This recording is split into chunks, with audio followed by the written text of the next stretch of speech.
काय पुण्यात कायदा सुव्यवस्था राहिली नाही? पुणे शहरामध्ये उद्या मी पोलीस आयुक्तांना भेटणार आहे की पुणे शहरामध्ये काल ज्या पद्धतीनं एका गुन्हेगाराचा हत्या झाली, हे कोथरूड परिसर आहे आणि पुण्याची संस्कृतीमध्ये हा विषय बसत नाही आहे. आणि ज्या पद्धतीनं खून सत्र चालू आहे, कोयता गँगचे विषय चालू आहेत, ह्यासाठी पोलीस आयुक्तांची उद्या माझी भेट आहेच.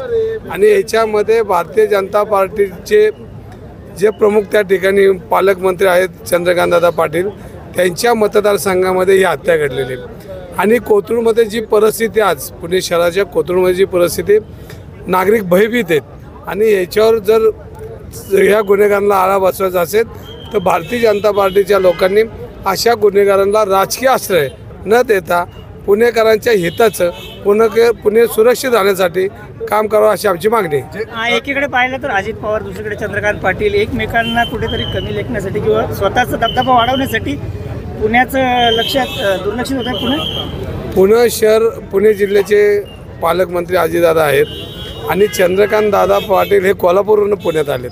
त्यामुळं पुण्यामध्ये जे काय चालतं, काय त्या छोट्या मोठ्या ज्या गोष्टी आहेत ह्या चंद्रकांत पाटलांच्या लक्षात येत नाहीत आणि त्यामुळे ते आता थोड्या दिवसाचे पावले द्या विधानसभेनंतर ते पुण्यातून जातीलच. पण अजितदादा त्याच्यावर लक्ष ठेवून आहेत आणि आमची मागणी अशी आहे की पुणे शहरातली गुन्हेगारी थांबली पाहिजे. चंद्रकांत पाटलांच्या उपस्थितीतच जे मोहोळ आहे त्यांच्या पत्नीला भाजपत प्रवेश दिला गेला होता. पुणे शहरामध्ये जे जे गुन्हेगार राजकीय आश्रय असणार आहेत त्यांचा पोलिसांनी बंदोबस्त केला पाहिजे, त्यांची नोंद ठेवली पाहिजे. आज पुणे शहरामध्ये माझ्या निवडणुकीत बघितलं तर गुन्हेगार टोळ्या आणि गुन्हेगार जे आहेत हे भारतीय जनता पार्टीच्या बाजूने काम करत होते, कार्यकर्त्यांना दडपशाही करत होते, त्यांना त्रास देत होते, त्यांना दादागिरी करत होते. ही मागणी मागच्या वेळेलाच केली होती. आजही माझी ही मागणी की भारतीय जनता पार्टीने जे गुन्हेगारांना राजकीय आश्रय दिलेत ते थांबवावेत आणि पोलिसांनी कडक कारवाई करावी.